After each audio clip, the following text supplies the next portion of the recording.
Hi guys, so welcome to this tutorial on Python Dictionary. This tutorial is in the playlist of Introduction to Python, and this channel is dedicated to data science with Python. Now we're going to be talking about Python dictionaries. Now in this tutorial and maybe a couple of other tutorials that will come after this, we are going to show you how to connect with what a Python dictionary is. Again, Python is an object-oriented language. That means for every value you put into a variable, what you put is an object, and that object is now reflecting a data type. But then we have data structures, which are also data types, but go beyond just holding information. They go to an aspect of reflecting real world information, and that's what we are going to be looking at today with a dictionary. A dictionary, for the most part, models accurately tries to model real world objects, and so that's what we're going to do today. We're going to look at creating a simple dictionary, then going ahead to do a bunch of other things with the dictionary. So let's head straight to it. So the first thing we're going to do is we're going to create a simple dictionary, because it's always important for us to understand how important that is. Now remember that we have created lists in the past, and lists basically give us something that looks like this. So if you have a list, then we have a square bracket, right? We've looked at tuples, and the tuple has this, and of course, now we're going to be looking at the dictionary, and the dictionary is different because the dictionary has curly braces. Right now, a dictionary is mutable, so again, it's mutable, so that means it can be modified.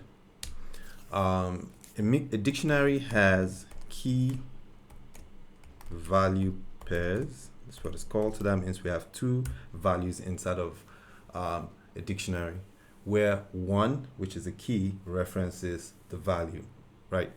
And of course there are key value pairs, and what would I say?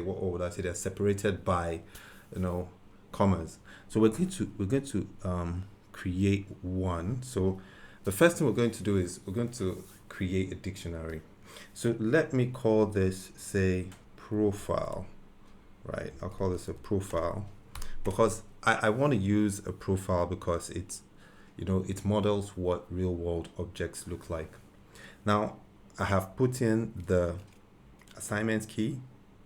The next thing I'm going to do is I'm going to introduce the curly braces. Now in this profile, I want to profile myself. The first thing I'm going to put is first underscore name, and you see that I put them in single quotes, right? The next thing I'm going to do is I'll introduce a colon, and then afterwards I'm going to introduce my name. So now you can see this, right?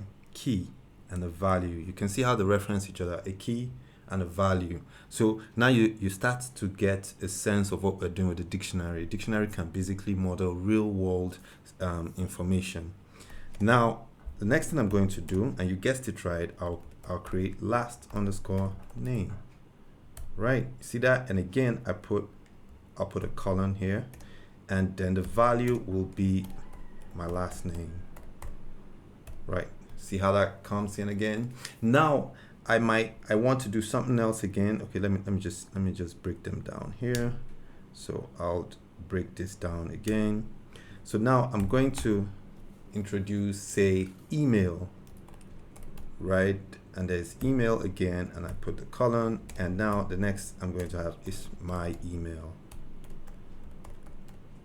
So again, this information just, it keeps showing a lot of stuff about myself. And so it's pretty interesting to see how simple a dictionary is. However, what's inside the dictionary is the interesting thing. So I'm just going to run this, and now we have ourselves a dictionary, right? So we have created a dictionary using one style, and this style just simply is, so if I go here and I print profile, I have myself a dictionary. You can see that key values, key values, key values. That's one. Again, I can also, there are other ways I could create a dictionary. I could create a dictionary by using the dict function. You can now see that there's a dict function, there's a list function, there's a tuple function, right? And there's a set function and that. So you get a chance to create that. So we've created, so let's put this here. Creating a Python dictionary. Right now, another way we can create a dictionary is that we can create a dictionary by using the dict function. So I could call this, let me call this, say, what do I do? Okay, let me call this profile. I'll call this profile equals underscore 1. So we have the 0 profile, which is the first. Now, in this profile, I'm going to use a dict, which is a function, and inside this, I'm going to break them down. The first thing I'm going to do is I will call this first underscore name, right? Then I'm going to use an assignment here, and then inside it, I am going to put in something. I'm going to put first underscore name, and then I'll put Mudia, right? Then there's a comma. Then I'm going to say last underscore name, and it's going to be this, and I'm going to be like put Imaswen, right? Then what else am I going to do? Then I'll do this, and I say the last. I'm going to say position. Or let me say role. Then I'll put this, and I'll call this product designer. That's what I'm going to call this. Right. So let's see, how does that work? Does it work? So let's print what we have here, and we have profile 1. And look at that, first name, Mudia, last name, Emerson, role, product designer. So again, we have created, and what we have here is we use the type class. You know, we do that all the time just to be sure. Profile 1, we have a dict, and the other one is definitely a dictionary.